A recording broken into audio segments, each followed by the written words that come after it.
Yeah, I think with the start that we had, and we obviously set a good platform after 15. I think we were close to about 120.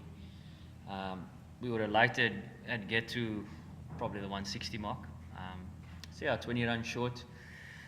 In the ideal world, we would have liked that, but I think to defend as well as we've done in that game, I was pretty happy with that bowling performance.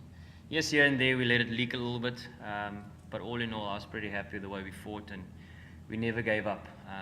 We spoke long and hard about competing in this last game and giving ourselves a chance. I thought 140 was a total where we gave ourselves a chance. So yeah, just unfortunately never went our way in the end. Well, my thinking was obviously they needed 10 of the last 2 overs. My thinking was who would be the best guy if we had 4 to 5 runs to defend in the last over. And my thinking was Kyle. He's shown the way he's bowled in the death overs. So I was backing him to do that. Unfortunately, only got 3, but it was still an unbelievable effort to get it down to the last 2 balls. So I was pretty proud of that performance. Unfortunately, we leaked 1 boundary in that second last over, which probably cost us a little bit. But all in all, still, I was pretty happy. I guess it all depends on the wickets we get throughout the one-day series. Look, I think Imran is always going to be our number one choice. So depending on whether we play 2 spinners, obviously he will come into play. But again, exceptionally well bowled from him.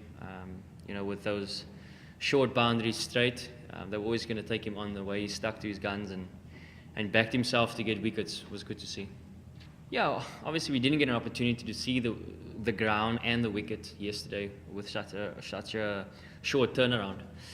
But we knew that we're going to be facing different dimensions. We faced a little bit in MCG as well, which is probably a little bit shorter straight compared to the width of the field. So we knew we had to bowl probably shorter lengths than obviously the fuller ball. And we saw in that Australia did it very well in their back 5 overs. They bowled exceptionally well against us to get us hitting to the square boundaries. They did it well again in Melbourne. Unfortunately, our execution probably wasn't as best as it could be in the last 2 games, and obviously the execution was great in the first one. So a lot to learn. We don't play on these kind of dimensions often, so it was good learning for us. Well, we never played at this stadium before, so I wouldn't be able to answer that. But the MCG looked pretty much the same from when 6 years ago I played there. Adelaide Oval is obviously a little bit bigger, as you well know. So yeah, it was just about adapting it as quickly as possible. I think someone like Riley would have taken a lot out of the series, especially in the one-day form. He hasn't really been getting opportunities to score big runs, or he hasn't taken opportunities yet. So he will take a lot out of it. And I think it's just on the whole, the guys that have come in and haven't really played a lot of international cricket. It's just to get a feel of what it's about. And for me, it's no better place to learn your cricket from an international point of view. Playing against the Australians is always going to be a tough challenge, especially in Australia.